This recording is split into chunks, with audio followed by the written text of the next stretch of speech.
గౌరవనీయులైన ముఖ్యమంత్రి గారికి గౌరవ రాష్ట్ర మంత్రి వర్గానికి ఒక ప్రతిపాదన పెడుతున్నా సార్. ముఖ్యమంత్రి గారి మధ్య 2-3 సార్లు అన్నారు, నేను కూడా అదే ఉటంకిస్తున్నాను తప్ప కొత్తదేం చెప్తలేను సార్.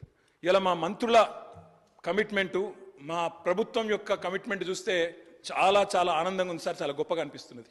అందుకే దయచేసి ముఖ్యమంత్రి గారి నాయకత్వంలో బ్రహ్మాండంగా ఢిల్లీలోని జంతర్ మంతర్లో ఆమరణ దీక్షకు మొత్తం మంత్రివర్గం కూర్చోండి సార్. మేము అండగా ఉంటాం, మేము చుట్టూ కూర్చుంటాం, సచ్చేదాకా కూర్చోమనండి, మేము అండగా ఉంటాం, కేంద్రంతో కొట్లాడదాం.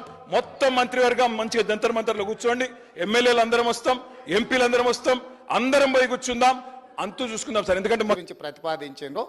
తప్పకుండా జంతర్ మంతర్లో చంద్రశేఖరరావు గారిని రమ్మనుండ్రి.